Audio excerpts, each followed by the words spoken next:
Assalamualaikum warahmatullahi wabarakatuh. Perkenalkan, nama saya Nur Sabudin dari kelas B1. Kali ini saya akan membahas hukum internasional. Negara sebagai subjek hukum internasional. Hukum internasional mengatur hak-hak dan kewajiban negara.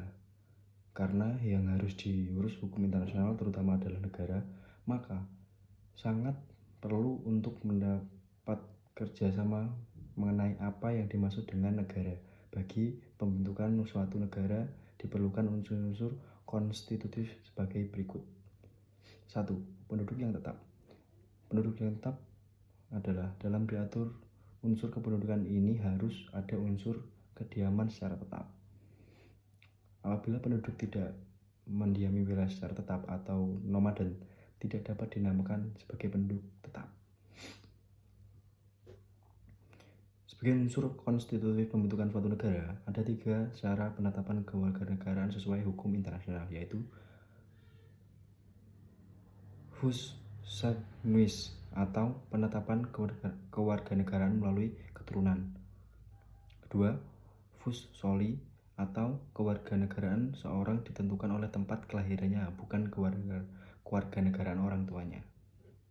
3. Naturalisasi atau negara memberikan kemungkinan bagi warga negara asing untuk memperoleh kewarganegaraan setempat seperti setelah mendiami suatu negara tersebut dalam jangka waktu yang sangat panjang.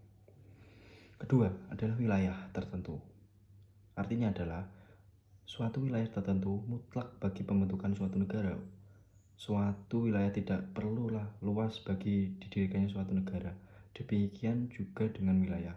Suatu negara tidak selalu harus merupakan suatu satuan dan dapat terdiri dari berbagai-bagai yang berada di kawasan yang berbeda. 3. Pemerintahan. Negara memerlukan sejumlah organ untuk mewakili dan menyalurkan kehendaknya, atau yang dimaksud dengan pemerintahan. Biasanya, badan eksekutif atau negara yang dibentuk melalui prosedur konstitusional untuk menyelenggarakan kegiatan yang ditugaskan rakyat kepadanya. 2. Kedaulatan. Kekuasaan tertinggi yang dimiliki oleh suatu negara untuk secara bebas melakukan berbagai kegiatan suatu kepentingan asal saja kegiatan tersebut tidak bertentangan dengan norma sosial atau norma internasional, hukum internasional. Demikian yang dapat sedikit saya bahas tentang hukum internasional. Itu adalah sebagai dasar atau landasan. Terima kasih. Wassalamualaikum warahmatullahi wabarakatuh.